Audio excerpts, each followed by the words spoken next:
Chapter 4. After the day ended, Adam was beside himself with grief. It felt hopeless now. For the first time in a long time, on the way home from work, he visited the pharmacy. Adam hated drugs, but he felt he had no other choice. He needed something to dull the pain, lest he take his own life. Natural drugs were not grown by the collective, but things like cannabis, psychedelic mushrooms, and cocaine were freely available when grown through hydroponics in the down below. The drugs available in the drugstore were, of course, all synthetic, like everything else in the commune.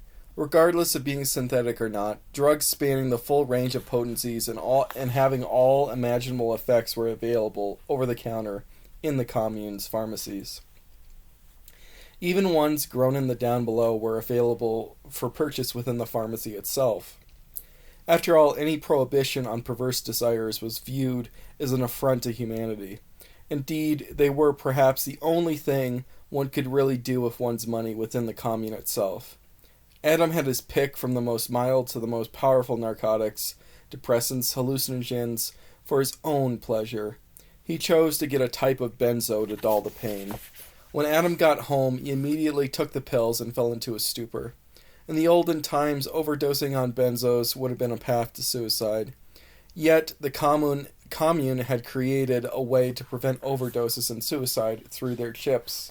The same chips which triggered the taste glands, automated reading, enabled the nausea rods, controlled the digestion of recreational drugs. If a person took the amount that would kill them, the digestion of the excess benzos would be prevented, and the body would be made to divert them out of the system, while simultaneously trying to maintain the high as best as possible. The benzos put Adam into a deep stupor, and then ultimately to sleep. All he wanted to do was sleep now anyway. When Adam woke up, he wanted to take the pills again and just fall asleep for days.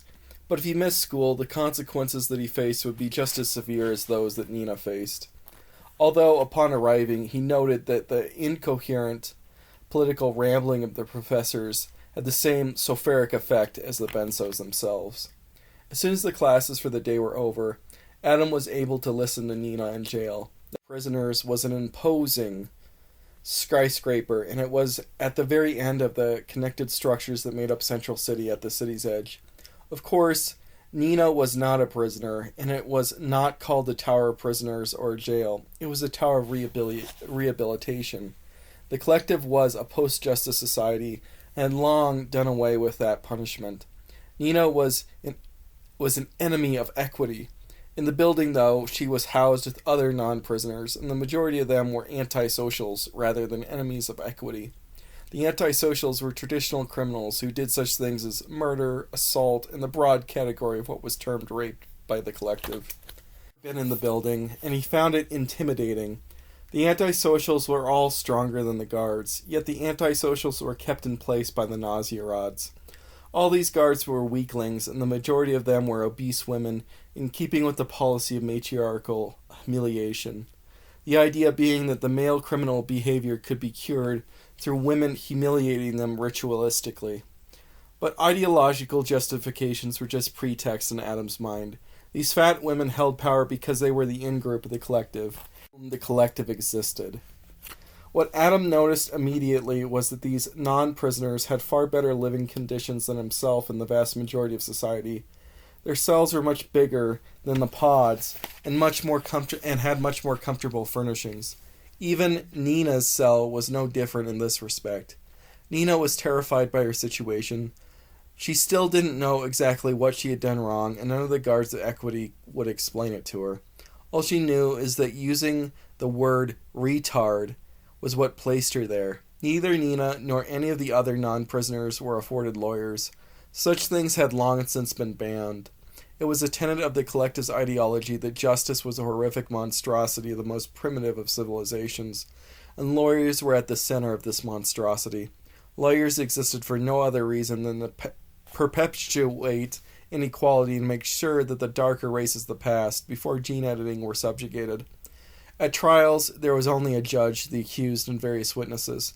The judge would assign consequences for the accused based solely upon evidence gained through the omnipresent cameras and the witnesses' statements.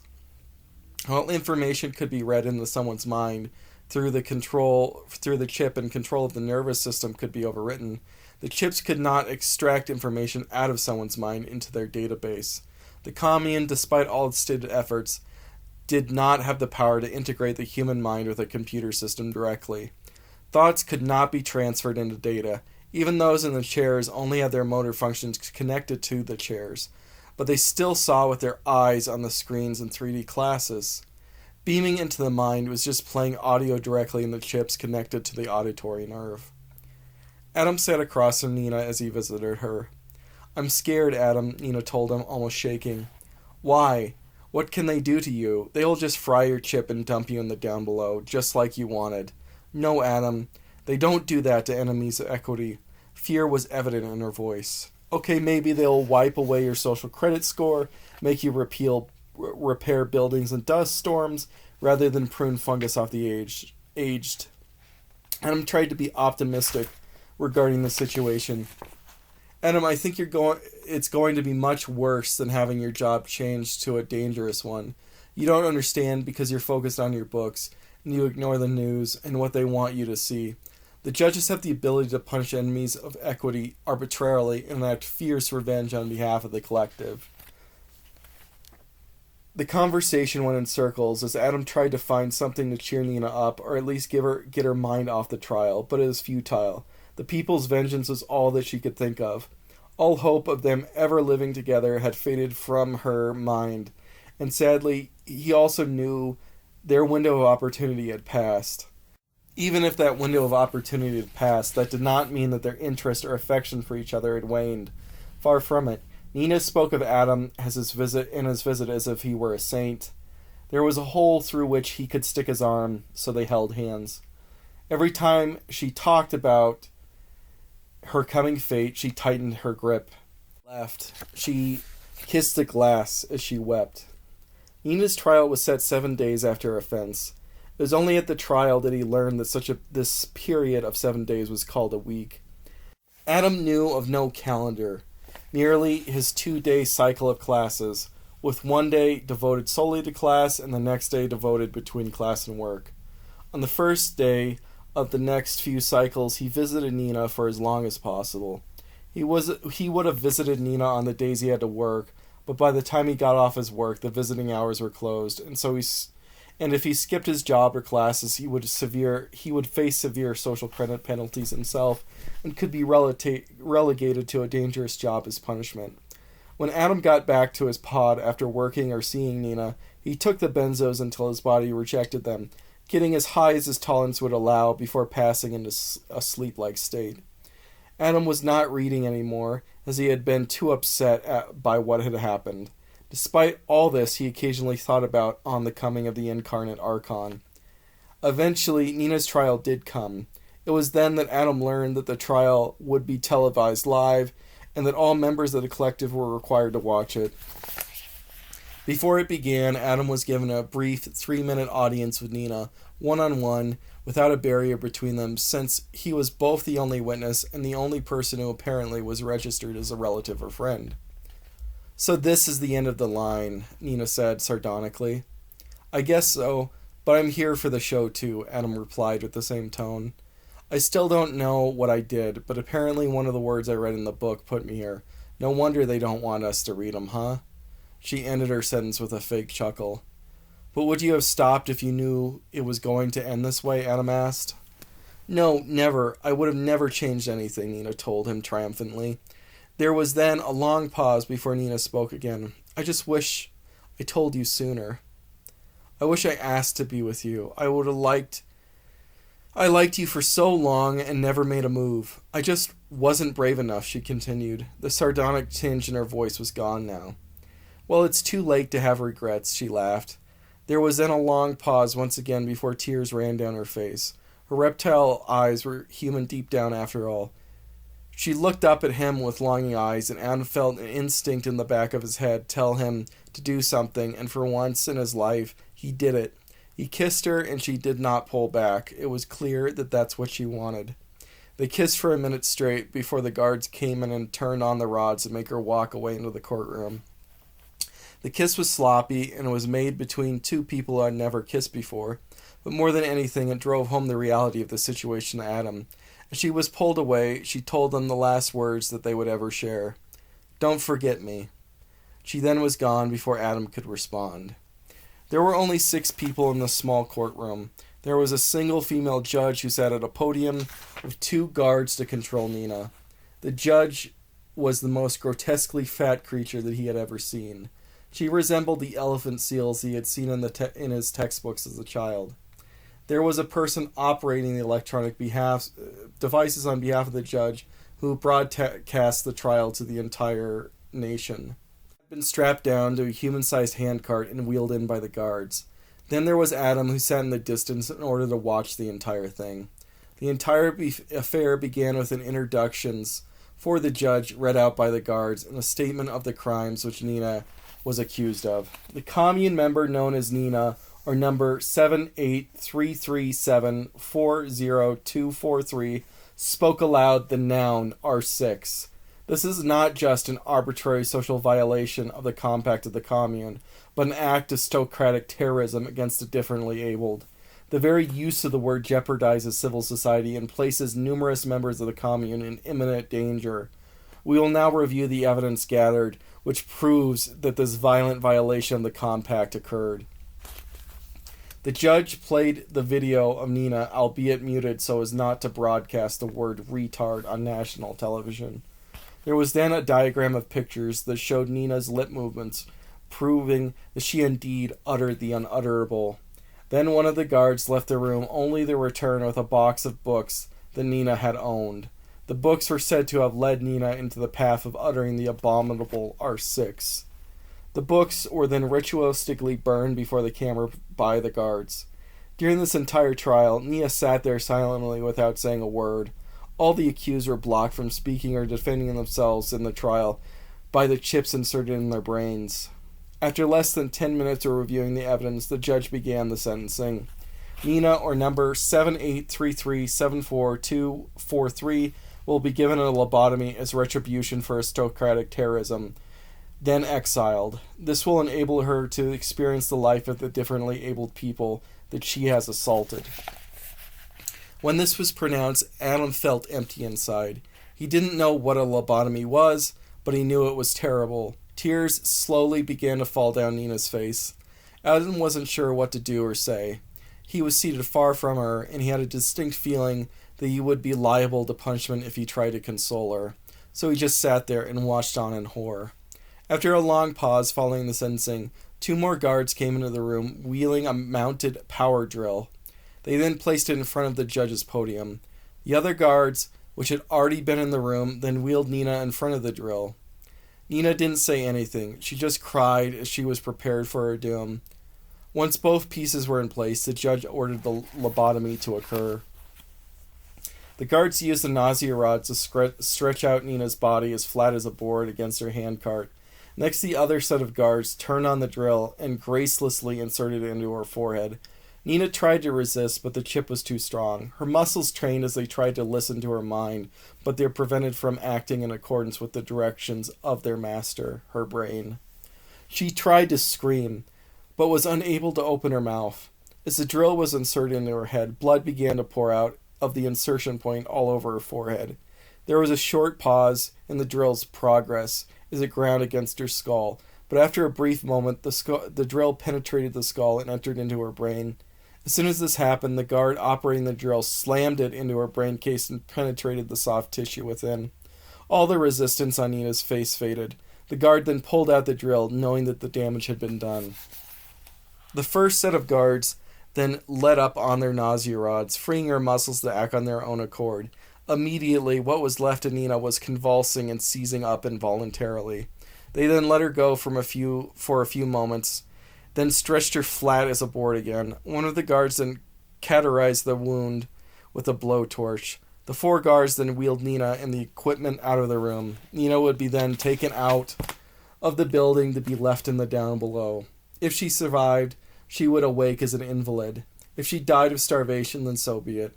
If she died from the traumatic brain injury, then so be it. That was the nature of the retribution which the communists had enacted upon her. When Nina left, the broadcast ended and the electronics operator left the room. The judge told Adam from the podium that his social credit score had been wiped to zero for association with Nina, and she warned him that a similar fate awaited him if he did not change his ways. The judge then left, Adam alone in the courtroom. Adam sat there for a long period in numbness until the guards told him to leave so that the next trial could begin. The culmination of his lifelong desire for a woman was now gone forever, and he could do nothing to change that. After Nina's trial, Adam lost his job at the elderly storage facility due to his low social credit score. He was then reassigned to be a coal miner, one of the most dangerous jobs that existed in the commune. Global oil and natural gas reserves had long since been completely exhausted. The sand and topsoil storms had made wind and solar power impossible, and at its creation, nuclear power was banned by the commune, as their science described it as too environmentally destructive. They had purposely destroyed all the stores of uranium and plutonium which remained when they came to power. All the naturally occurring and accessible uranium of the earth had long since been exhausted. Despite the absence of resources, it was held by faith that the general intelligence would discover fusion and find a way to miraculously create nuclear fuel so that it could power spaceships. Evidently, it was theoretically okay if nuclear power was used in space, but not upon the Earth. The coal miners operated on huge machines, which are like a freighter boat, but on land. They were called trawlers. They tore open immense portions of the landscape in order to strip mine the coal underneath, utterly pulverizing the ground in doing so. In their wake, immense areas of the earth were exposed, and immense piles of slag were left as waste. The holes turned into toxic lakes, which dotted the landscape. The wind picked up the soil, and it only added to the storms which plagued the earth and tinged them, fueled by the toxins from the slag. It was not uncommon for the trawlers to be flipped over by the winds. If that happened, though, no rescue teams were sent out, and the miners were left for dead. Adam found working on a coal miner to be a massive improvement over being a janitor. Now he did not have to attend college classes in person, and he was able to listen to the recordings of classes and submit verbal exams by recording it online and sending it to the professor. Life on the mining trawler was defined by drug and alcohol use, though. After losing Nina, this was not the culture that Adam needed. He found himself getting high or drunk every night. The alcohol which was created in the commune was not grown out of barley, wheat, grapes, potatoes, or anything like that. It was manufactured in a lab, like the slime from the food processors. Despite its artificialness, though, Adam found himself slowly switching the alcohol from his benzos. For him, it was too dangerous to get caught in the benzo's grip. With alcohol, he at least knew where he stood. Working on the land trawler would have been difficult enough in any era, but without true protein from animal fat and flesh, many of the workers died from exhaustion alone. Working on the trawler was a more cost-effective and less ideological problematic version of execution for the collective. The job meant a lot of heavy lifting and exposure to heat and toxic air. And yet to Adam, the only real blow was he was no longer able to spend his nights reading while he was on the trawler. Instead of reading, he drank with the other members of the trawler's crew. Adam had never had friends in his whole life, but now, working with his hands, he was able to make friends with the other members of the crew. As soon as the day was done, he started drinking together, and they felt like brothers. It made life on the trawler bearable, and might have made it perhaps greater than it had before, if it were not for all the deaths. At first, Adam was stricken by the deaths, but as the deaths piled up, he became numb to them. It seemed fitting that dying like one of them would be his fate, forgotten and abandoned out alone in the wilderness. No one to mourn or remember him. Nina's fate haunted Adam, but it did not erase his sex drive. He found himself masturbating to the photo of Lily daily. He felt tremendously guilty about it, though. He felt that he was betraying Nina, and as time went on, he felt more and more he was betraying his mother by debasing himself in such a way. Yet there was something about Lily, like they were destined to be together. He never had any dreams of Nina, but almost every night he had a dream about Lily. Those dreams became more and more intense as time went on, the intensity of the desire and his lack of hope, for the future brought to mind once again the bargain which the pornography dealer had offered him. With no possible hope of entering into a mutual consent contract, Adam accepted the bargain as the only hope now of ever knowing a woman. It took a few weeks of Adam's stay on the trawler for him to return to the city, where he would be given a couple of days off. Shocked that he lasted through an entire work rotation, he figured he would have surely died by then. Adam needed to take his oral exams at the school, and he figured that when he did so, he would be able to talk to Randy again and ask him about Lily. Adam had to record the exams onto an app on his phone and then upload it to the school's database in the college building. When Adam was in the city and off the trawler, he had to go to class in person again, something he regretted, but which he could not fight. The first day back, he had the lighter set of classes. In ecology class, Waits gave his usual emotional orientation about the destiny of man and the destiny of the earth. Adam thought about his own destiny. He felt it would be forgotten and abandoned, and there would be no one to mourn him. After Wade's class, Adam searched the college building for Randy, but he could not find him. It seemed that he would have had to wait another day in order to talk to him about Lily. When he got home, Adam collapsed on his bed. He had not drunk anything, but he still had a hangover. His alcohol consumption had reached the point, if it had not been for the chip, he would have died from withdrawal. Now that he was back home on his pod, Adam went to look out upon the city and think about his life. Adam's pod did not have windows, but he knew just how to use the fire exit to get to the roof. Working on the trawler had changed Adam's perception of the world. He had never left Central City before. In that way, he saw the environmental destruction which had wrecked across the earth by the commune, which had hitherto been purely academic to him. But seeing it in person almost moved him to tears. The world he had learned about in a science class was so beautiful in archival footage. It was now a barren wasteland, though. He looked upon the city and its ghetto. Was that to be the summation of all beauty? That was to be the summation of all meaning? A human anthill rusting and decaying? The city and all its accompanying ghetto was hideous. He had a thought which disturbed him as he stared out upon the hideous city.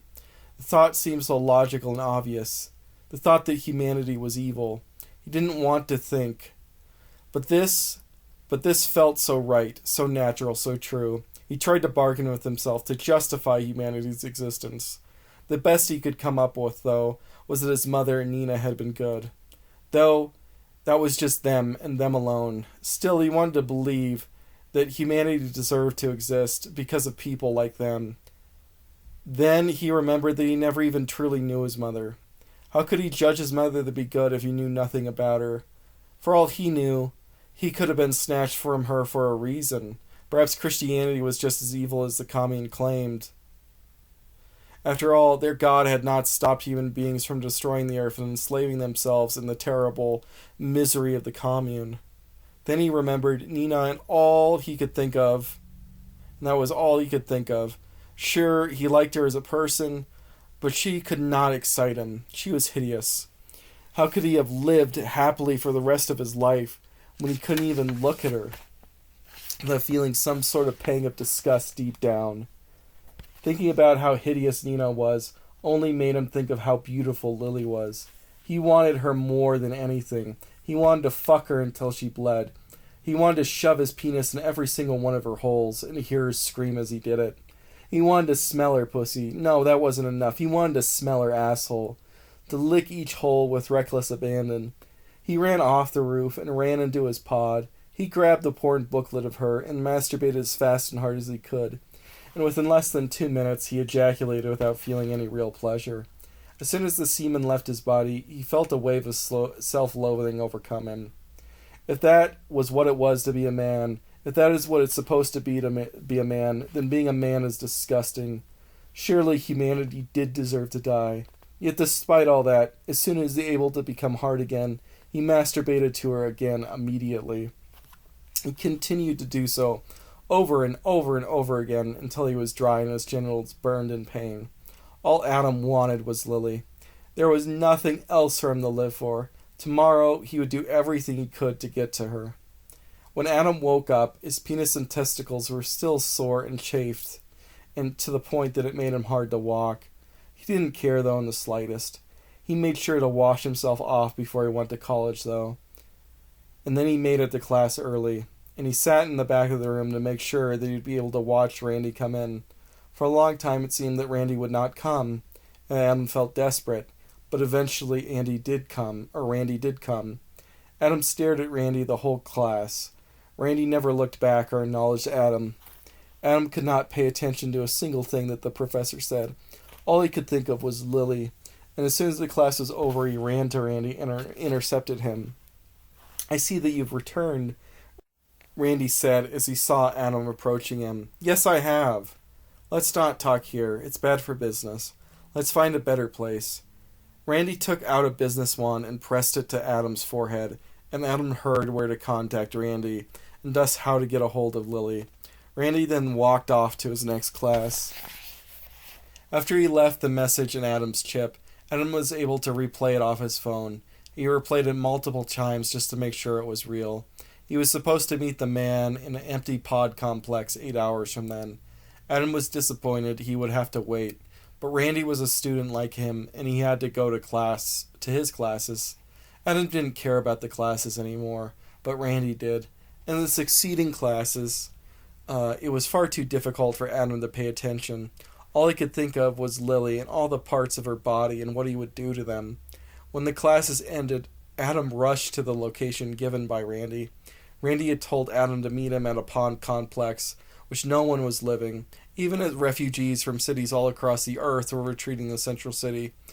There were still large swaths of that mega structure that were left uninhabited. The birth rate was still too low to populate even that one city fully. Adam found Randy waiting for him in the main stairwell of the complex. "I knew you'd come back." "You did?" "They always do, because I have something that every man needs." Adam grimaced at Randy's comment.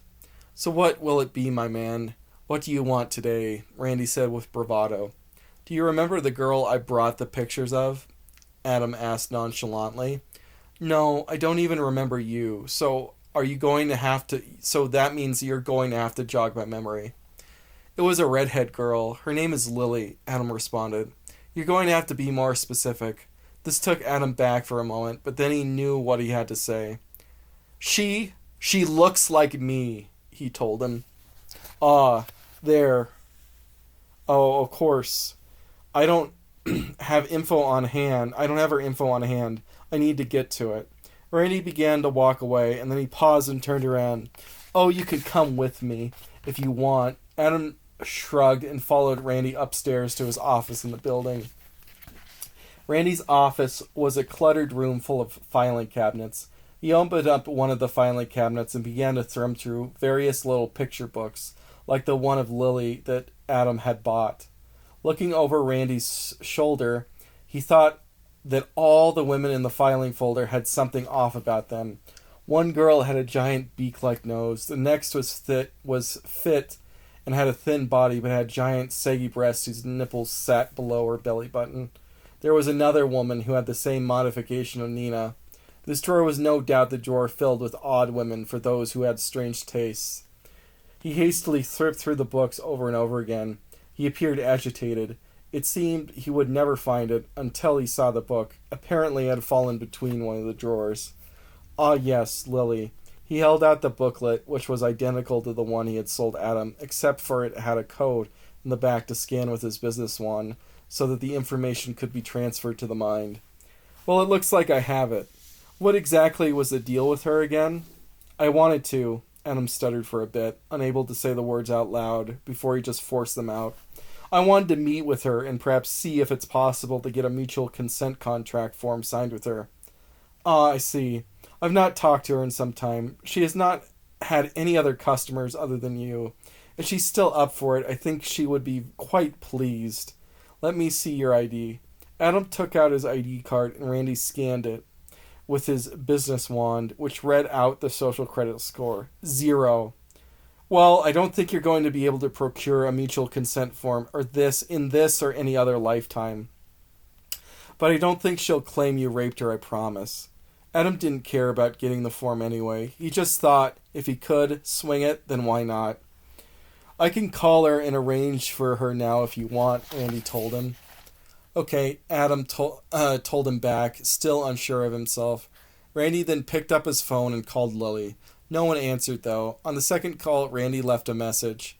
Hey, this is Randy. I have a suitor for you. His name is Adam, and his phone number is... Randy waved his hand to signal to Adam, who after a confused pause handed his phone to Randy, who took the number with the business wand, and then spoke it into the phone to give Lily Adam's phone number. After he did this, he ended the message and began speaking to Adam again. Well, there you have it. If she is still up for it, she'll no doubt call you back. If she is not, then maybe you can come back and find another girl. Randy smiled and then winked at Adam. Do I need to pay you? No, you'll have to arrange that with her. She'll have to pay me for my services, though. With that, Adam left and went home. Adam felt that if Lily did not respond to him, then he really had nothing left to live for. He wouldn't kill himself. He knew he could He wouldn't kill himself, even if he knew he could override the antidepressants and kill himself if he really wanted to. He wouldn't do it anyway. He knew he was going to die on the trawler. It was only a matter of time. Why force something which was going to happen soon anyway? His chance at love had sailed, and it was not coming back. All he could think of now was sex. That was the only thing he wanted to have before he died. As the hours went by, it seemed that she would never call, or so it seemed that he had wasted even this chance. Then she finally called. Hello, is this Adam? Yes. So I hear you're looking for a date. Chapter 5. Adam was anxious. Lily was coming over to his cube, and he had agreed to pay for her to have sex with her. He never thought he would be in this position. He didn't want to pay for sex. It was dangerous. He could be accused of rape as a man just by being in the same room as a woman by himself. But his chances at love and his chances at a mutual consent contract were over. This was his only chance to be with someone, and so he was going to go through with it. After all, he was a man, and even in the world of equity, he still had to prove his masculinity. Despite everything, that instinct remained. Now sex wasn't just about the pleasure or the companionship. It was also about the risks that it entailed. In the world before the commune, there was the risk of pregnancy and the responsibility of fatherhood. Though sex could no longer result in pregnancy, the legal risks took its place. Sex risk is now what drew men to it. As any sex that men had came at the risk of castration, exile, or even death, should the woman declare the act rape after the fact. That danger is what excited Adam, and its pull was irresistible. When a knock came at Adam's apartment door, he was startled, feeling as though it had come without warning. He had been sitting there for hours, incessantly thinking about this moment, and once it came, it felt as though it had leaped out and attacked him. He walked over to the door, with his heart puttering 1,000 miles per hour. When he opened the door, the girl from the picture book was actually standing there. In the times before the commune, Lily would have been considered absolutely beautiful. She was a redhead with lush hair going back halfway across her back. Her dramatic features mirrored those of Adam, and they were obviously from the same stock. They both had the strong Nordic features, yet hers were more subtle compared to his. Unlike many of the test tube women, she didn't have a doll-like face. Instead, there was a living, breathing human being with real-looking natural eyes. Her breasts, her ass, and her thighs were small by the standards of the commune, yet they were far more beautiful and alluring than those of the women who were designed to be exaggeratedly shapely. Lily had an otherworldly aura which drew Adam in, and it demanded that he have her in his last few weeks of life. He had known about her in 1,000 lives before. Now she was playing through a script which had been played countless times before. He thought she was heavenly, and everything was as it was meant to be. Then she talked. You must be Adam. I hope that you're ready for a good fuck. As soon as she said this, he felt blood rush to his nethers. Well, are you just going to keep staring at the merchandise, or are you going to pull me in? She said forcefully. Adam's heart began to pump as well. Yes, of course, come in. Adam brought her in and closed the door behind her. Once she was in, Adam listened to his instincts and tried to kiss her. Whoa, whoa, hold up. She blocked his lips with her hand. I'm going to need a little something before we go anywhere. Besides, I'm not that kissing type of girl anyways, Lily told Adam. Adam was taken aback for a moment. He forgot that he had to pay her first. Oh, okay, how much do you want? Well, I go by the hour. I only accept physical money, of course, she instructed him in a harsh tone. How much is an hour? She paused, seemingly unsure of herself. It's $150 for the first hour, and then $100 for every hour after that. Did you want to have it now or later? Adam reached over and took out his wallet, revealing some of his cash. Just a few hours would deprive him of all the money he had. He didn't care, though. What else was there for him to use it on? Give it to me, now or I'm going to leave, she almost shouted. This is all I have. Adam handed her $300. That'll get you 3 hours, she stuttered. Then she grabbed the cash and quickly pocketed it. So, where do we go from here? Adam asked Lily. Lily then pushed him back onto the bed and began to take off his pants. Adam tried to kiss her, but she pushed him back again. I said no kissing! Adam wanted to kiss her. If they did that, then he could have pretended that she had actually wanted him. She stumbled around, trying to take off his pants. It was clearly her first time being with a man. Once she had his pants off, she put her hands around his penis mechanically and began to work it. This was the first time that anyone besides him had ever touched his genitals, and he quickly gained a full erection. She began to pull at his penis and clumsily lick and suck on it. She kept sliding off and accidentally hitting his balls, which hurt. She kept working, and it was clear that she intended for him to ejaculate, but she couldn't get any of it out. For every bit of pleasure that came, there was a slip or twist that hurt just as much. Adam felt very frustrated. He found Lily's body attractive, but nothing else about her was, or the situation was. He felt horrified by what was transpiring. He was only finally able to ejaculate when he thought about Nina and imagined that it was her on the inside of Lily. When Adam ejaculated, Lily spit it out all over the floor. There wasn't that much of it left anyway, after what Adam had done the day before. Then there was a long pause for a few minutes, where she just sat on the ground and neither of them looked at each other. Adam was unsure of what to do next. He still had 3 hours, and he already ejaculated once. Eventually, Lily took the initiative again. Lily began to dance and slowly undressed herself as she did so. When she did this, she came off even more amateurish than she had before. Often the clothes snagged on her limbs. She took them off. After some time, she was able to take them all off. Regardless, Adam watched intently and with interest. After all, she was truly beautiful, at least to him. After undressing, she sat down and began to masturbate. This was coupled with fake moans.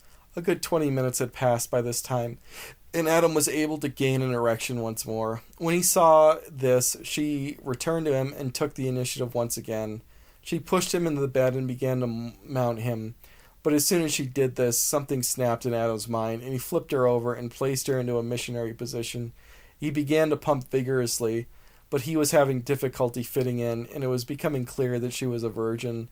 He broke her hymen and ruined the sheets of the mattress of the pod bed.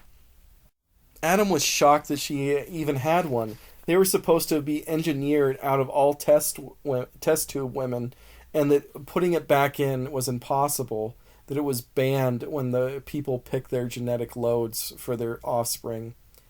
She was squirming, not with pleasure but with pain. She tried to mask it with fake moans, but she was not good at that either. She repeatedly told him to slow down and go softer. As with the oral sex that had happened before, Adam felt a problem. Though he was able to maintain his erection and mount her, he felt no pleasure from it. There were twinges here and there, but by and large it felt awkward and grievously immoral to him. More and more time went by, and it was clear that she was not going to have an orgasm. After 20 minutes, he just wanted to end it, and the only way to do so was to imagine that this was Nina's body again. When she finally climaxed, all he had left was a tiny stream of snotty piss, and then he moved to lay over on his side. The better part of the first hour was done, but there were still 2 hours more to go. Adam had no idea what he was going to do for those next two. The two of them laid in bed for a period without either addressing the other. Adam began to think about what had just happened. This supposed final hurrah before he died on the trawler turned out to be a horrible bust. Sex was just another thing. It was not the be-all and end-all to being a human being. It was simply another thing. He had been taught by the culture of the commune his whole life to think sex as the one action in life which imbued it with its meaning, the one end which ought to guide all action. Never had anyone ever told him that it was just another thing, and that sense had never been expressed by anyone else. Maybe his impression of sex made him different from everybody else. Somehow it crossed purposes with human life himself, or at least what human life had become. Indeed, if the purpose of human life culminated in so meaningless an activity, perhaps humanity was intrinsically evil after all. Their experience was so disgusting that he detested his participation in it. As Adam lay there thinking, Lily began to explore his room. He did not initially see any danger in it until she found his books. "You read?" she asked. "Yes," Adam responded sheepishly. "Why?" A strong disgust was evident in her tone. "Why not?" Adam was still sheepish, but defensive. "Why would you have any reason to read these books?" She then paused and stuttered on the word "they" until she finally formed a sentence. They can only make you more oppressive, like the backwards times." Adam sensed danger in what she was saying. "I don't think so. It makes me feel like I know more, and I am more capable." Adam tried to defend himself. "Really? That's so stupid." This upset Adam, who was exhausted and drunk. His mouth began to make the words on their own, and it was not until they slipped out that he realized what he had done. "Well, I don't want to be an ignorant retard."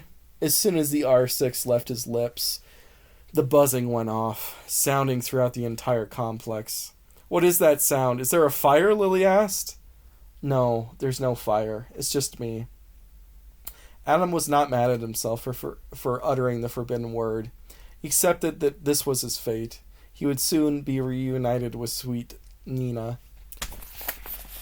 The very Nina he had now betrayed by sleeping with this whore. He hoped that she could forgive him. Two guards of equity creaked out, opened the door, and they waddled through, nausea rods already drawn. They were both obscenely fat women. The leader of two had bright, natural purple hair, and she was so fat, the fat hung down from her forehead and rose from her cheeks, almost blocking out her sight.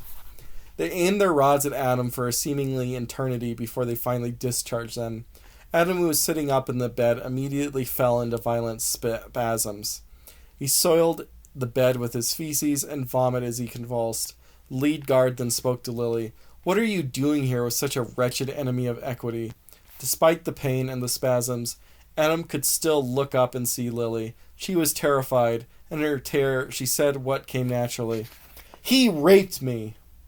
She pointed at Adam and then screamed. Adam's fate was now settled once and for all. He knew that as soon as he had sex with a woman, this is what would have happened. And once again, the serene resignation of his fate washed over him. "What is this?" The lead guard discovered Adam's meager library. She picked up the book and used a reading rod to read off the title. "An Introduction to Christianity." "You're not just a reader, but you're a theist?" The doom kept piling on Adam. He once again accepted his fate. Soon he would be able to die and leave this accursed world, this wretched piss earth. The lead guard held out her rod and used it to jolt Adam out of bed against his will. He stood up woozy and exhausted. If he had tried to get up on his own on accord without the rod forcing him to, Adam would surely have collapsed on the ground. The second guard called a third guard into the room, who then helped dress Lily, who was still in shock from the situation and sobbing. Adam stood there unable to speak and unable to move, but his body, which was commanded against his will. Waves of terrible nausea rose up and down it like a stormy sea. The second guard escorted Lily out of the room, and the third guard confiscated Adam's small library. Then the leading guard used the rod to force Adam to walk forwards. Adam was forced to walk nude, covered in feces and vomit, from his pod all the way across Central City to the tower. Adam was never given back control of his body the entire way. The guard with the books trailed Adam as the lead guard controlled him via rod. The sight of a man marching nude and covered in filth drew onlookers, which became crowds. No antisocials were ever treated like this, only enemies of equity. The lead guard informed the crowds of Adam's terrible crimes with a bullhorn. The crowds mocked at him and threw things and pelted his body with garbage and filth. The members of the crowd came and hit and kicked at him. Many hit him with blunt objects. His body became covered with bruises and cuts. Had Adam not been propped up with the power of the rod, he would have collapsed from pain and nausea numerous times. When Adam finally reached the jail, he was released from the rod and collapsed on the floor. The cell door was then locked behind him, and he fell into a deep sleep from the pain and exhaustion. Passed out, Adam began to have visions. Adam could see his mother. It was so hard to remember what she had looked like before, but now it was clear. She was a beautiful blonde. Clearly, his looks came from her. She was dressed differently than all the other women he'd ever seen in his life. She was wearing a flowing white gown. It covered her body modesty, such a strange and outer-worldly quality to Adam, and it clearly meant to him that she was not of this world. She began to speak to him. The words came from a distant memory, and the apparition faded into that memory, a memory from his young childhood. Adam, I need to tell you something. They say that I should wait to tell you this until you're 7 or 8, the age of reason. Yet you're such a smart little boy. I just can't help myself. You really need to know, and they could take you away any day from me now. Adam, we're Christians. We believe in God above. Who's God? Adam asked, as he had either never heard of such a concept or never understood it enough to internalize and retain it. Someone much greater and much more powerful than anything in this world. He detests this horrific world, ruled by the powers of the devil. He came once as a man, and he'll come again to rescue us from them. Its time is soon, and we're living in the nightmare world of the Antichrist.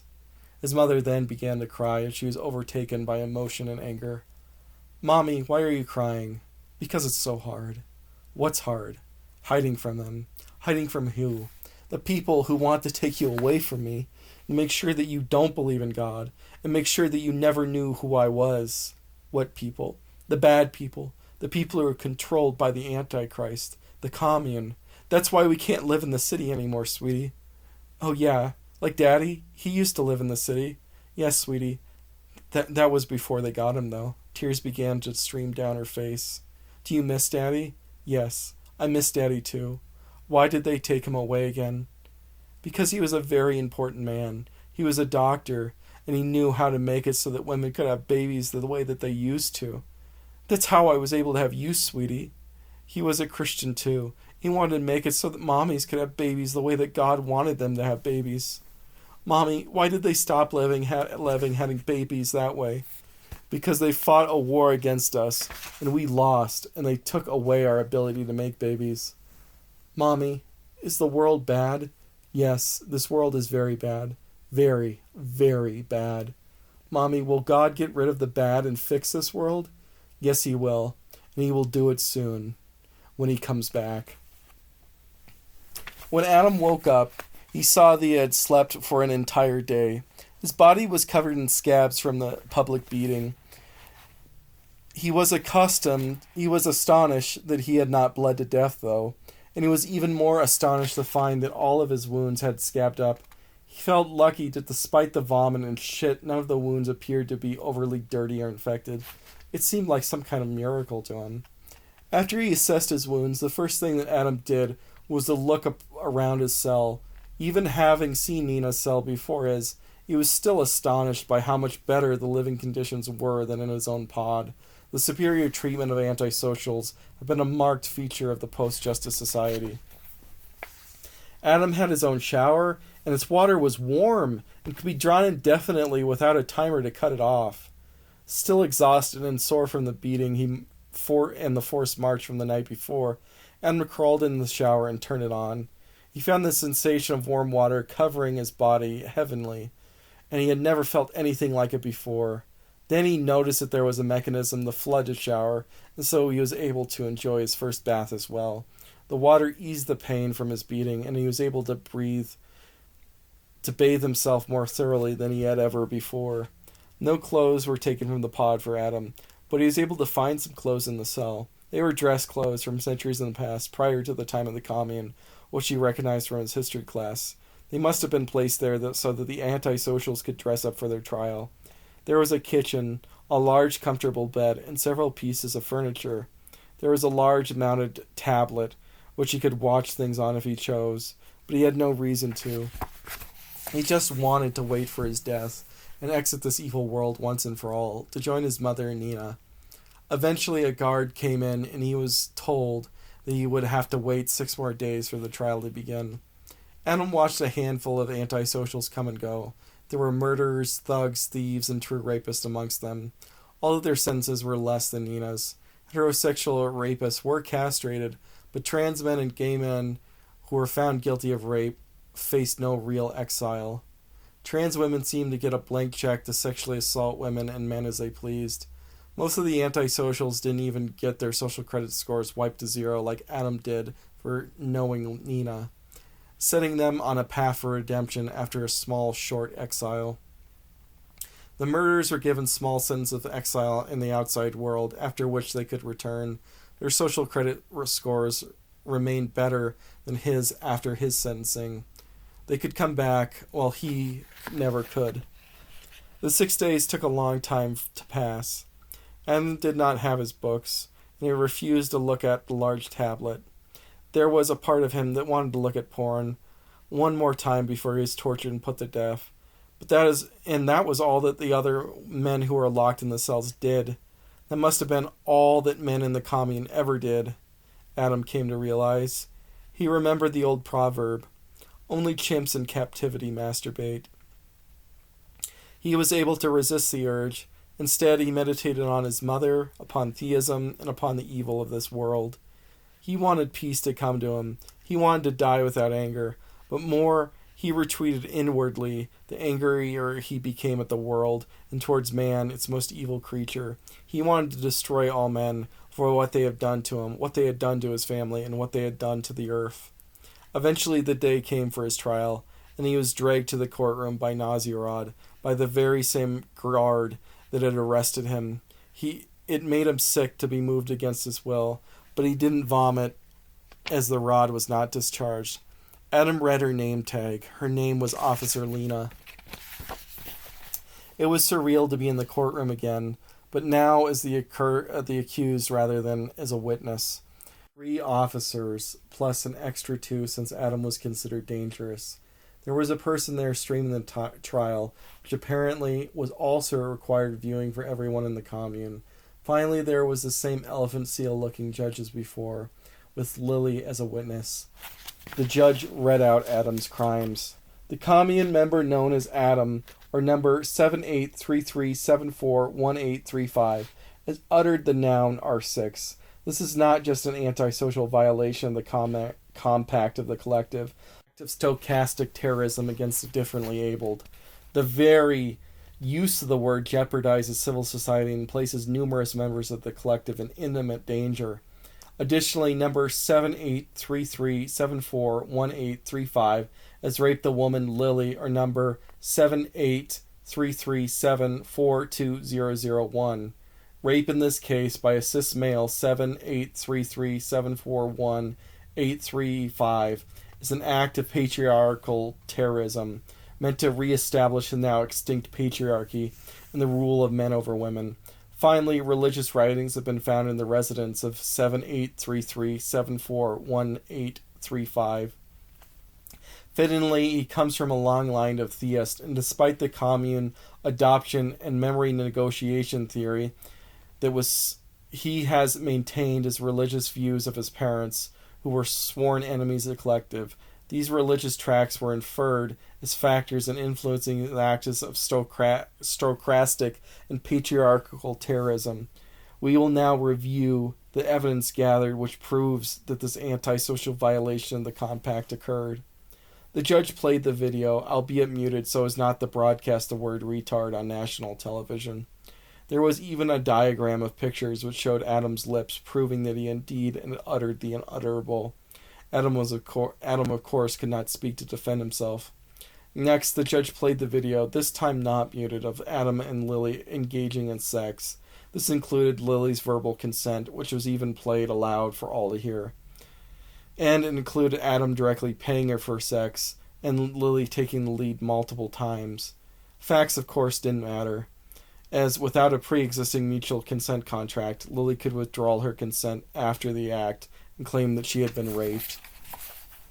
Adam found watching the footage of himself engaging in sex to be particularly degrading. He looked over at Lily, and the look on her face was not the same. She was smirking. Adam then realized he had made the video of an inspiring underground porn star and prostitute, and he had broadcast it so that every person in the commune was able to see it. He had just made her career, or at least that's what she was thinking. This made him sick to his stomach, and it was too difficult for him to bear. Yet he could not look away, as his body was controlled directly by the nausea rod. He regretted the sex now, not because it had led him to this fate, but because it was so debasing of his character. He had groveled to get something which he had not even brought him any real pleasure in the first place, nor any tangible good. Once the video was done, the judge repeated the part where Lily said that she was raped multiple times, and then asked her if this was the case. She then said yes, while performatively crying. Adam could do nothing to explain or defend himself. He was a complete hostage, and his guilt had been decided before the trial ever began. Once the rape portion of the trial was through, the religion part began. The guardian of equity began this part by presenting the evidence that was found in Adam's pod. The clear origin of the stochastic and patriarchal terrorism in this case is firm religious belief. 7833741835 was born naturally through a deeply antisocial procedure performed on by his biological father upon his biological mother. The procedure allowed natural childbirth through the reestablishment of her estrous cycle. Indeed, both 7833731150 and 7833731654 were individuals deeply committed to the cause of theism. It seems that despite all the efforts of the commune at saving the child and killing the believer, including extensive prescription treatment to suppress his memory, 7833741835 was able to return to the oppressive beliefs of his biological parents. Then in her presentation, Officer Lena began to performatively cry as she spoke of the extensive oppression that religion had so cruelly imposed upon women throughout all its history. The case of 7833741833 is a perfect example of why the victory over the menstrual cycle was absolutely necessary for salvation. Only through the victory over the menstrual cycle and mandatory in vitro fertilization could genes which had been selected for toxic male behavior before the commune be removed from the gene pool and human evolution be directed in a more equitable fashion. The following books had been found in the living quarters of 7833741835. Introduction to Christianity, The Story of Christianity, Volume 1, and The Coming of the Incarnate Archon, along with multiple Basilisk tracts. The first two books were Christian in origin, and the first was written by a pope. Popes were the archaic leaders of the most oppressive and patriarchal sects of Christianity, Catholicism. Catholics were infamous for their belief that any person who did not accept their religion would be eternally tortured by their God for all time. The final book is of extremely obscure origin and is not Christian. Rather, it was Gnostic, an obscure religion which had gone extinct thousands of years before the Revolution. According to my research, it had been a cousin of Christianity, but Christians had suppressed it, and it went extinct. This book, though, is far stranger than what that would entail. The book was not even in our archive, despite no book which had existed before the birth of the commune being excluded. Yet somehow the book was spared from being saved in the archive, even if off-limits to the general populace. Stranger yet, the book was not initially written in English. It was translated into English from Coptic, an ancient language of which there are no known readers or speakers. even at the time of the commune's founding. We can see that the pages alternate between a Coptic original and an English translation thereof. Guardian Lena showed the courtroom and camera the two sets of written pages to display the ancient Coptic language text besides the English. Despite the commune's best efforts at eradicating theism, 7833741835 represents a radical new vanguard of theism's most oppressive forms. We must remember that there is currently a mass revival of theism outside the commune's walls. Exile is no longer enough, because this revival is now overflowing back into the commune and putting it in danger. In particular, the cult of the Basilisk is rising at an alarmingly dangerous rate. As chief officer of the Equity Guardians, I exhort the collective to reconsider its lenient treatment of the exiled and to end the policy of allowing those guilty of holding to theism and the freedom to continue to live. While antisocials were wisely given exiles for months, or in some extreme cases years, the lifelong exile of their religious, I don't think, at this point, is sufficient to protect society from them. It is my firm belief that the ghettos of the exiled religious people surrounding the cities of the commune are a great danger to us, and they must be eradicated as soon as possible. And their right to life ought to be revoked. The judge was clearly annoyed by the chief guardian of revolution's use of Adam's trial as a soapbox to grandstand about the dangers of religion before the voters who had to watch this. And she also mentioned the tedious topic of the persistence of the down-belows themselves. Regardless, it was clear that Adam's fate was sealed, and the judge now sentenced him. Adam, or number 7833741135, has been a prolific reader and collector of anti-commune literature. It is apparent that much of Adam's desire to engage in terrorism stems from this literature. 7833741835 has been able to overcome the limitations placed upon such literature by teaching himself to read it manually. Adam's collection of literature is particularly dangerous due to its religious nature, which has influenced his acts of terrorism, acts which stand out uniquely as aggressive in the annals of post-revolutionary history. Adam, or 7833741835, will be castrated as retribution for his patriarchal terrorism, as he has attempted to reestablish the patriarchy through the action of rape. He will never again be able to terrorize women. Adam, or number 7833741835, will be given a lobotomy as retribution for his sarcastic terrorism. This will enable him to experience the life of the differently abled people he has insulted through the use of the R6. Adam could not respond to the sentence, as his mouth was still forced shut by his chip. What astonished him the most was that despite all he had done, he had still not earned a death sentence. While being forcibly made a retired and exiled amounted to such, he was disappointed by the commune's apparent restraint. Then he saw the guards wield in the castrator and the lobotomizer. Adam had seen what the lobotomizer had done to Nina, but the castrator was even more distressing for him. The castrator worked by sucking the penis and testicles into a cup with a powerful vacuum force. Once this first step was done, the male genitals were firmly secured. It would then cut off the penis and testicles with automated scalpels. It then castrated the wounds and attached itself from the newly created eunuch. Then a crude urethra was cut out of the wound, along with a second cauterizing. All this was done without any anesthetic or painkiller of any kind. While rapists were often given short sentences of exile, the majority died from the catastrophic urinary tract infections stemming from the botched formations of artificial urethras. Adam was set to be castrated before being lobotomized, as it was thought that having the lobotomy performed first would hinder Adam from fully incurring the punishment which was owed to the collective. He had been lobotomized first, then he would not be fully conscious and cognitively aware of the castration. The guards used the nausea rod and chip to force Adam to move against his will. In his mind, he was screaming at his body to do what he told it to, but he was under the command of Lena. She made him place himself on the large table and spread his back and arms across it. He was made to undress himself and lift his legs and spread them wide, opening himself to the castrator. Adam choked back tears as he was about to be feminized on live television before an audience numbering in the millions. He could hear the castrator revving up and approaching his genitals. When he closed his eyes and tried to focus upon Nina, he knew that he would be joining her soon.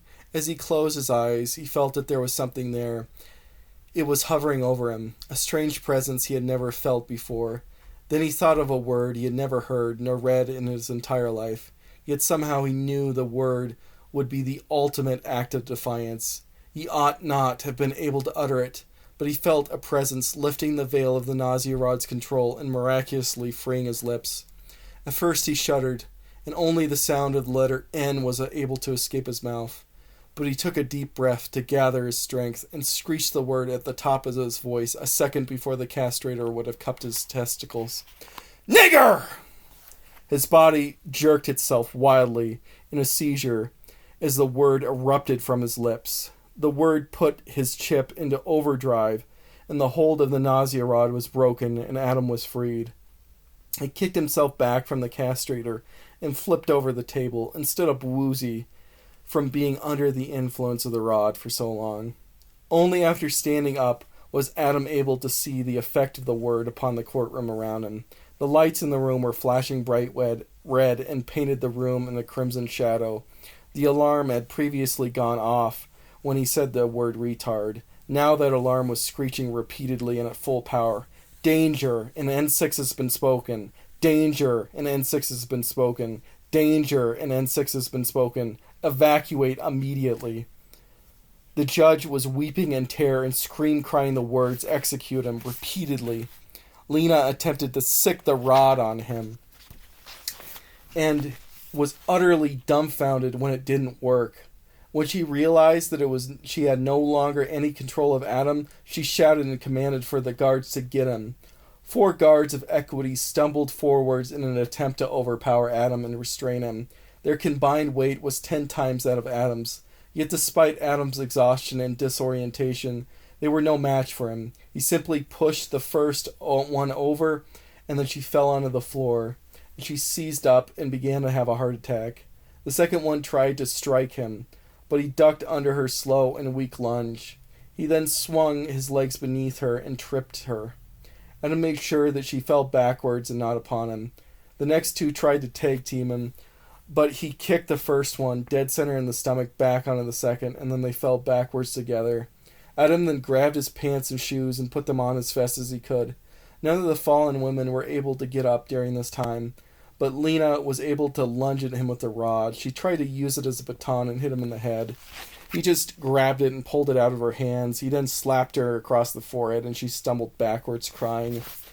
Adam then knew that he had to take his chance and escape, because if he did not leave the central city, then surely the commune would be able to muster enough force to overwhelm and execute him. As he checked the room for the other threats, he saw Lily, who was staring at him with the unholy hatred of 1,000 suns. He had nothing to say to her, and he just ran out. Yet, right as he was about to cross the threshold of the door and run out of the room, the same outer-worldly force, the presence, then told him about the word, told him to grab the book on the coming of the incarnate Archon. He grabbed the book and he tucked it under his arm and ran out as fast as he possibly could. Running out of the court building, he saw numerous people watching him in awe. As he approached, they ran away, evidently afraid of him. The guards in their court building were under orders to try and stop him, but all of them were far too afraid and intimidated by him to try. None of them were men, and all of them were heavier than Adam, all in accordance with the commune's policy of matriarchal humiliation. When he exited the building, he realized that the true magnitude of what had happened. The entire city was running away from him in terror. The ancient and powerful word that he spoke did not simply have occultic power, but had apparently created a security emergency. The level of agitation and fear that was in the air was on the level of a massive dust storm striking the city. Adam himself was in a state of panic. He had no idea where he should go or what he should do. He knew he could no longer stay in the city, because if he did, he would surely die. The self-assurance was confirmed, and Adam saw a group of guards who were reeling around a small piece of mobile artillery. It was the dreaded puke cannon, the nausea rod's far more powerful cousin.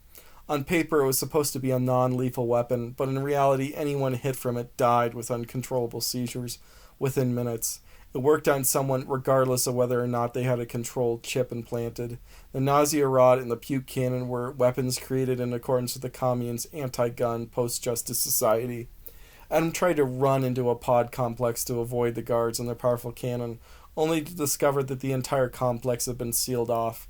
Indeed, all the buildings in Central City had been sealed off due to the extreme Strocratic terror threat that had happened following his use of the N6.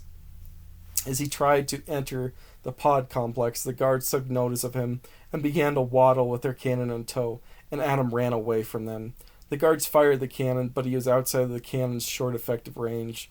While Adam was quickly able to outrun these guards and get out of their sight, he knew that there must have been multiple groups of guards towing these cannons and that he needed to leave the city as fast as possible. Catching his breath at a distance of several blocks from the last guards Adam saw, Adam tried to think out his next move. He knew that escaping through the normal doors to the down below would be impossible, since their banklight vault doors were no doubt sealed. The building that Adam was hiding behind was an empty pod tower, which had been under reconstruction after the latest dust storm ravaged the city. Seeing that there were cinder blocks in the construction site, Adam was able to format a plan. It was difficult to run while carrying the large cinder block, but Adam was still faster than the guards. Adam's plan to get out of Central City was to jump onto a roof of a building in the down below.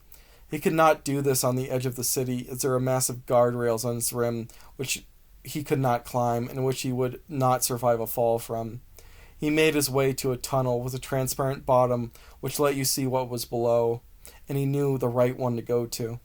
There was a tunnel which had been an 8-foot drop onto a building below. It was 2 miles from where Adam was, though, and he needed to run down the middle of the tunnel to get to it. Doing so, Adam alerted a set of guards. Adam felt lucky as they ran away from him in terror, but as they did so, they yelled, "Get the puke cannon!" Adam knew that he had little time, so he ran as hard as he could for as long as he could. After finally getting to the right tunnel, Adam found himself exhausted and utterly out of breath. Yet despite the burning in his lungs, he knew that there was no time to rest. Adam banged the cinder block against the side of the tube, where there was a crease between 2 different pieces. All it did was make a scuff. Adam knew that there was no second chance and no other way to escape. He pounded it a second time, and the scuff was bigger, and a slight crack had formed. He struck with the cinder block a third time, and the crack became ever so slightly bigger. Adam could hear the shouting as the equity guardians on either side of the tube were fast approaching him from a distance with their slow waddle. They could sandwich him in the tube, and he would be trapped without any way of escaping him. That was unless he could break the tube now in time. He slammed the cinder block against the side over and over, becoming more frantic with each swing. His entire body was exhausted, and he felt that if he fell down he would black out. Yet there was nothing else he could do, and there were no other options left to save him. Adam could hear the yells and shrieks of the guards on either side of him. They had puke cannons in tow. He could feel the air coming from the hole he had made. There was not time to break it anymore. There was only time to try and force it open. Adam began to run backwards and then rushed forward, slamming all his weight against the hole he had made. He kept trying until he finally slipped through, miraculously. Adam tumbled forwards out of the tube and crashed onto the ancient roof below. His body screamed in pain, but he did not break any bones or strain any joints. Adam looked up, and each of the sets of guards fired a puke cannon right as he jumped out. 6 guards on one side and 4 guards on the other. Both sets were hit by each other's puke cannons in an incident of friendly fire. Every single one of them began to squirm, vomit, and defecate uncontrollably. Adam, with all his strength, which he had left, kicked open the door of the rooftop entrance and descended into the stairs without looking back. On the coming of the incarnate Archon was tucked under his arm the whole time. Chapter 6.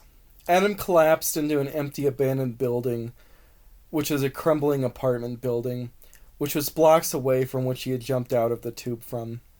Feeling that he had evaded his pursuers, he blacked out and slept for an entire day. While he had survived, he wondered just how much of a victory it really was. He knew no skills which could earn him a living in the down below, and the only person he knew there was Omar. He doubted he could help Omar in his business, as he was far less literate than him. Yet he knew that Omar was his only hope at finding a way to survive down there. After all, Omar did like him. As Adam stepped out of the apartment, he looked around, unsure of how to orient himself in relation to his surroundings. He thought he must have jumped a long way from the vaulted doors and the general entrance which he had frequented. He looked up and saw the planned city above him. It stretched over the old city which he had found himself in, and it covered the new city covered it with a great dome which rested on massive pillars. The old city and its inhabitants were not in darkness, though. The bottom of the dome was lit by massive lights which hung from the upper city's underside, dimming at night to a level sufficient enough to light the streets. As Adam prepared to make his way to Omar's shop, he could not help but remember what Lena, the chief guard of the equity police, had said. She had used his trial as a platform to advocate ending the down below and forcing their inhabitants back into the commune's control, whether they liked it or not, and executing many of those most ideologically devious. Adam only had a rough idea of where he was in the down below vis-a-vis at Omar's shop. He had only really been to the parts of the down below which bordered the central city's exits, the market and the various shops which traded with the commune.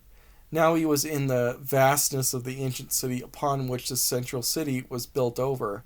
Still trying to orient himself in the undercity, Adam felt surprised that any of these ancient buildings continued to stand at all.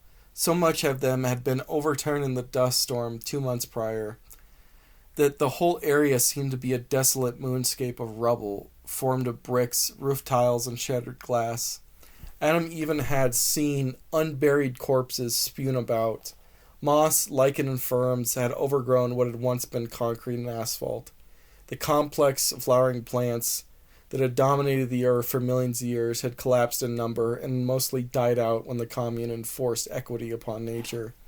Insects infested the down below as well, but only a handful of species were represented, and of these, German cockroaches predominated.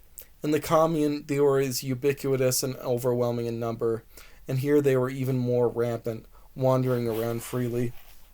When Adam finally arrived at Omar's shop, he found it abandoned. The books he had printed were cleared out, and there was no sign of Omar nor his business. This instilled in Adam a feeling of imminent danger, and he inferred that Omar had either fled or been captured. Adam decided to leave the shop. Adam felt terrible that he ended the business of his only friend that he had left. There had never been any consequences for what he had done before, which other people had to suffer for. It felt surreal. He had always been such one throughout his life, and now he felt that he was the most dangerous person in the commune after saying that occultic word aloud. Though, in the final analysis, he did not regret what he had done. He had only done what he needed to in order to escape and survive.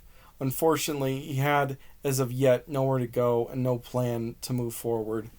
As Adam walked from one block to the other, he saw men at the end of the next block appear around the corner. It seemed that they were waiting for him. He could tell that they were not sent by the commune, by the mere fact that they were men alone. Adam looked behind him and saw another group of men gathering there too. They all looked to be part of a gang. They had the wild look in their eyes. They were a motley bunch, exhibiting a dizzying array of strange and colorful gene edits, as if they were from a fever dream. Adam broke off and ran away, frantically unsure where to go. The men were on both sides of the block, and then they started running after him. Adam could have gotten away if he had only dropped that book when he ran, but he would not drop it, and so they caught him. "Looks like we have another one, boys." The men tackled Adam to the ground and tied his waist together. Then they raised him to his feet and attached a rope to his bindings to lead him. Adam tried not to make eye contact with any of the men who captured him. and they pulled him forwards. It felt fitting that he would flee the commune, only to be killed by lawless thugs in the down below. They did not kill him, though. Instead, they forced him to march forwards without saying a word to him about their destination. Adam did not try to talk to them either. He was marched far outside the city, along with several other prisoners. When these other prisoners asked where they were going, the men beat them. Adam had never departed this way from Central City when he had left to go on the mining trawler. The land on which Central City rested, what it used to rest on, was originally flat, but is now turned about and turned asunder by the great winds of the last dust storm. At first he thought the destination, which now appeared in the distance, was just another hill of soil and dust formed by the storms. But as he grew closer, he realized that it was a structure built by men. It was an incredible amphitheater, partially carved out of the earth. There were earthen hovels which incorporated the components of what remained of the old city over which Central City was built. This was where the men who captured Adam lived, and hovels built around the amphitheater. The amphitheater was built in what was meant to be a neoclassical style, but was simultaneously too grandiose, yet far too crude to be of truly neoclassical origin. Indeed, it was a titanic, brutalist monstrosity which imposed itself upon the edifice of the scarred earth. It was clear that it was not built with the help of machines, the machines that had built Central City or any of the other pre-existing cities of the commune. Instead, it was built by the physical labor of the cult, which was now holding him captive. Adam and the other prisoners of the cult were brought through the vast doors into the center of the amphitheater. Men were already starting to come in through the numerous side doors and take seats in the audience. The prisoners were momentarily released from their ropes, only to be chained back down to the ground. Adam watched as more and more men streamed in and took seats above them. He knew that there was endemic violence in the down below. There were gangs and warlords fighting for control. But he did not know what this group was. They seemed to be much more than a simple gang fighting for turf. All the people in attendance were men, and they were armed with weapons, from crude implements such as clubs and swords, all the way up to nausea rods and puke cannons. Most notable were the handmade firearms that they carried with them. These were muzzle-loading muskets, something which must have been built well beyond the commune's watchful eye. After the whole auditorium was filled with observers, Adam wondered what they were waiting for. Then all the men began to stand in attention as their leader walked in. Adam looked up to see who their leader was and found himself utterly astonished. The men were all applauding Adam's ecology professor, Dr. Gates. Adam had always thought that Gates was a stooge of the commune. How was it possible that he could be a powerful warlord in the down below? It seemed utterly impossible to him. Yet he was right before his eyes. After receiving an ovation, Dr. Gates sat down and the ritual began. Trumpets kicked off the ceremony, and these were soon joined by chanting. These chants were organized in unison and were quasi-religious in nature. Adam could hear them sung clearly in the universal language of the collective, English. From the mud came the worm came the fish came the lizard, from the lizard came the rat came the monkey, from the monkey came the man. Man conquered the world, man preyed upon the earth, man is the greatest of all beasts, man is the greatest of all predators, man is the most noble of beasts, man is evolution's greatest creation, man is the most beautiful of all creatures, man is the summit of all creation. The armed men began to take the captives and push them single file towards a sacrificial chopping block where they were being decapitated. As soon as their heads were cut off, they were stacked into a pyramid. Then their bodies were carved off and put onto a massive table, arranged in a single row along its length. Eventually, it was Adam's turn. They laid Adam's neck in the divot and the block made to hold it.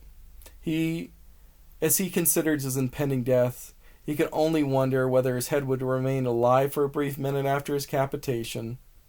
Then Adam heard a man in a shrill voice yell, "Halt!" He looked up and saw it was Gates himself. "Spare him! He is my student! Bring him to me!" The same man who moments ago had raised the axe to execute Adam pulled him up, and grabbed him firmly by the arm after loosening from the chains. The man then brought Adam to Gates and dropped him off down in a seat right behind Gates. The executioner then returned to his post as the executions went on as normal until all the prisoners were executed, and at that time it was not until that time that Gates addressed Adam, who in turn felt no less captive, even though Gates had just saved him. Captives were decapitated. It was revealed that the long table that the bodies had been set on was in fact a large grill. Petrified wood and other parts of demolished houses were placed underneath the grill and then set ablaze. Before the bodies were cooked, they were gutted and delimbed. Men then attended to the bodies with great tongs as they cooked, making sure that they were cooked through. As soon as the bodies were done, they were pulled from the grill and cut into pieces to be served to the crowd. The sacrificial meal was spread amongst the crowd, and a large communal bowl passed from man to man. Gates was given a bowl all to himself. After Gates was given this bowl, he turned to Adam and addressed him. "I spared you so that you could join me for dinner. After all, you are my dinner guest, Adam, so come and sit next to me." Adam complied and then sat directly next to Gates, who had the most important seat as leader, located front and center. As soon as Adam sat next to him, Gates addressed him again. "Adam, try it. I know that you're going to like it," Gates told Adam as he picked through the charred human flesh in the bowl. Adam hesitated for a moment, and then put his hand in to take some meat. It had the consistency of chopped pork. Adam really reluctantly put it into his mouth. As he did, he was utterly repulsed by the transgression it represented. When he did bite into the meat, he was surprised that he could taste it. Apparently, he was not deprived of the sense of taste when he had been exiled. The human flesh itself tasted like some very salty, bad cut of pork. "I take it you have never dined on flesh," Gates commented as Adam began to chew. "No. In the Brotherhood, we consider predation the most essential and defining quality of what it means to be human. If you're having difficulty enjoying it, that's not your fault. Of all the taboos which the collective has engineered out of man, and all those engineered into him, the prohibition against cannibalism remains the strongest and deepest of his inborn taboos. Of course, we would not be forced to eat our kind to indulge our deepest instincts if they had not destroyed the earth in trying to liberate it from predation. I suppose we could eat cockroaches if we chose to, but it would not fulfill the same drive." Gates then chuckled to himself. Adam stood there, unable to comment or respond. He had always taken Gates to be a complete believer in the commune system. Not only was he an antisocial, he was a dissident of the highest order. "Oh, sorry, Adam, I guess you've never seen me in this context, just at my day job." Gates then grimaced and laughed. "Well, there are lots of people, even within the highest echelons of power, who are none too pleased with how the collective has turned out, and now we're in favor of changing it. We were planning on changing things once every little piece was in place for us to strike. That was until you came along." "Me? What did I do?" "You said that word. That N6, as the collective calls it. It's an ancient word, and it's not been said aloud for hundreds of years. You know, the founders of the commune so hated that word that then when they were making the chips and rewriting the very nature of man, they made it so that the mere utterance of that word caused bone marrow to shake you in pain, as the speaker said it, and all those people heard it. Maybe that's why you're able to get away so easily. I don't know how you avoided that pain yourself. I certainly felt a shock to my system when I heard you say it. You incapacitated everybody, even if for a brief second. Not the least of which your pursuers, when you said it. How were you able to learn such a word? It came to me from above. I had never heard it before, and I had never encountered it before that. Ah, yes. They said you were a religious man. In fact, I have that weird book of yours. When my man captured you, they held on to it and gave it to me. You can have it. I read some of it, and it's all just gibberish. I never liked religion nor any of its texts. Our Brotherhood is vehemently opposed to nonsense like religion, so it can be yours again, as I have no use for it." Gates then handed Adam the book. If your brotherhood is opposed to religion, then what does it stand for? Natural selection.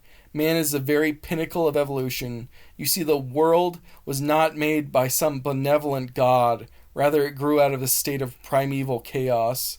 And from that, one can understand that chaos reigns over all things. And yet, from chaos comes order, and that order is evolution. The commune has destroyed the natural order and plunged the entire world into chaos once more. This is the most heinous chaos that has existed since the beginning with the Cambrian explosion.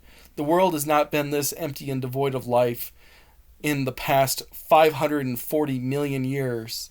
The commune has been so disruptive of the natural order and of nature that it wiped the earth clean of 540 million years of progress.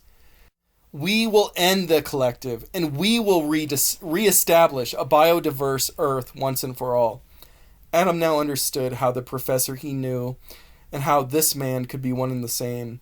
Gates had the same based interest. He just changed the way he presented it to different audiences. You know, Adam, despite your use of that strange word and the havoc it wrought, you're just as much of an idiot now as you were in my class. Adam did not respond to the insult and instead asked him a question. How is this any different from what you taught us in class, though, Professor Gates? You're just changing the way you describe things because of the shackles of the commune aren't here anymore. What a difference. In class, I say that we will edit equity into the animals we have now, abolish predation and parasitism. Once in power, I would never do anything of that sort. We will bring back those days, back to our beautiful earth. We will change one thing from it before when we reintroduce predators and parasites. We will put man's DNA at the center of every creature in the entire food web. We are the pinnacle of evolution. We are the pinnacle of all of creation. The one creature from which chaos can be shaped again into an order with our own might and drive. When there is a mass extinction, the survivors are given the opportunity to flourish. When the dinosaurs died, the mammals took their place. All the beautiful mammals came from a few tiny egg-laying shrews, and they rose to dominate the earth, or at least until sapiens, or humans as we call ourselves, came along. Now that there is a mass extinction, we can replace the species that are gone. Just as mammals replaced the dinosaurs, now humans can replace the mammals, the reptiles, the birds, the fish, maybe even the insects with versions derived from human DNA. We have the genetic power to take human genes and shape them into anything we wish. Why? Then we would no longer be human. That beauty your cult glorifies would be gone if a dung beetle was a man. Adam, only the infantile minds of the religious would miss the profundity of this. Perhaps the cult of the basilisk has poisoned your mind, or the commune's propaganda poisoned your mind. After all, they are one and the same. Their promise of a technological singularity being brought forth by a machine intelligence. All this singularity would be their singularity would be a solution to all their woes, and would take us beyond the confines of Earth. After centuries, though, it's never come. Even if their super artificial intelligence could be created, it could not solve the problem of limited resources. A spaceship cannot run on coal, Adam, much less take us to the stars. The only real way forward is for humanity to diversify. Just imagine what could be done if we had a sapient planet. This is because all advancement comes from conflict. That is the basis of evolution. Humans are no longer engaged in conflict, but hundreds of thousands of years ago, there were multiple hominids competing, and from that came us, man. Imagine a whole world defined by competition between sapients at every level of the food chain. Not just sapient hominids like ourselves, but sapient fish, sapient birds, sapient insects, perhaps even sapient plants and fungus. That competition in a world of sapients will create an intelligence far greater than anything that could ever be imagined by artificial intelligence. Their supercomputer and its AI is a joke. They have been trying to get it to actually think on its own and bring about their singularity for centuries. Yet nothing ever comes of it. Before the collective's long ban on nuclear power, people used to work on fusion reactors, and they would proclaim over and over again that it would be the future of all viable energy. Yet nothing came of it. After the commune destroyed the world, They realized that their only way out of their hole was to build a supercomputer, which would solve everything for them. And as we all know, their efforts have been in vain. Adam, you're a special man, even if you're a faithful dimwit. Your little incident has really moved our timetables forward. They were going to crush the down below around Central City now, and all its analogs in the cities that remain. My officers have told me there's not too many cities that remain at this point. There is a part of me that wants to kill you. After all, I always hated you in my class for being a moron. Yet you have pushed us forwards. We were just procrastinating like cowards this whole time. Had you not made the first move, perhaps we would have never acted on our own. For that, I'll be always grateful. That is why I have decided to spare you. Beyond this, I have no more gifts to give you. You're going to leave Central City, and it's down below now, and you're never going to come back. And if you did come back, you would not be spared, and you will be eaten. Gates then turned to the men who brought Adam to sit next to him. Take this man away. They got up and grabbed Adam firmly by his shoulders as they dragged him off. Gates turned around and spoke to him one last time. Don't forget this stupid religious book. Gates held up the book, and Adam took it from him. After that, the men forced Adam out of the amphitheater and continued to drag him out a few miles further out of town. They repeated Gates' command that he was never allowed to return to the city, or to live under any city whatsoever. This meant almost certain death, as there was absolutely no way to live off the land. Adam didn't care anymore, though. Adam could have stayed where they left him and just let the elements take him. But he chose to walk on for as long as he could and see what remained of the earth. As Adam began to traverse the earth, he began to read his book on the coming of the incarnate Archon. Before, he thought it would be pointless to try and read it, despite how much he compelled him, because he was such a novice reader. But as soon as he finally laid his eyes upon its contents, he was able to immediately understand it and read it.